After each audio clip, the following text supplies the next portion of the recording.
Hi, my name's Steve White from Ecuador Gold. I'll be speaking about our advanced exploration project in the southern part of Ecuador, a project which has proven resources of 2.8 million ounces of gold and just under 15 million ounces of silver. We have experienced management. We have a new geological model which has been analysed on the site, which suggests that we'll dramatically be able to improve the resources on the property. I'll be talking about Ecuador in general and what's happening now and where it's headed in the future. And I guess the most important thing and probably the most memorable thing about Ecuador Gold is that our listing is imminent. We have all our money ready to go, and we'll be doing a 40,000 metre drill program to increase the nature of this resource. And we're also listing at a price of a value of less than $20 an ounce for gold. If we can double those resources, it'll get down below $10 an ounce.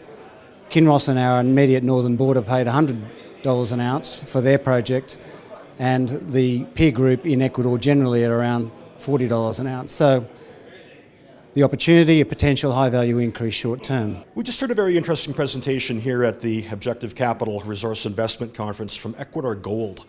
And Ecuador is certainly a jurisdiction that investors ought to focus on.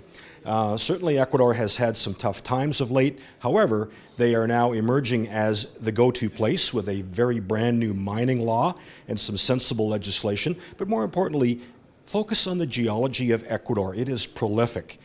Keep your eyes, if you will, on Ecuador Gold. It's making its debut very shortly in October on the Canadian markets, and the ticker symbol is going to be CGI. So Ecuador Gold, Ecuador, watch it. It's the hot spot to be.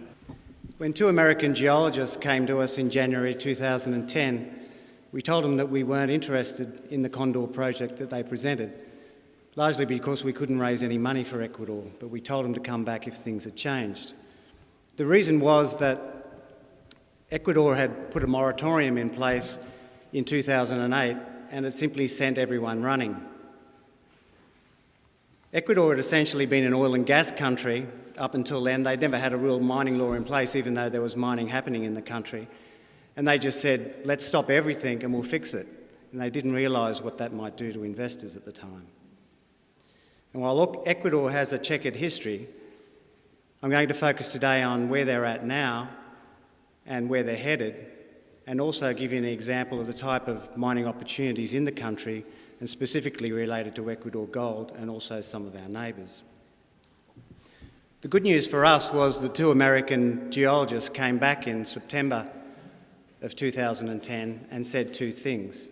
Firstly, they said that the Ecuador government had approved a mining law, and secondly, that they believed that the geology of the project, which they still had rights of acquisition on, had been completely misinterpreted by the then owner, Eco Metals.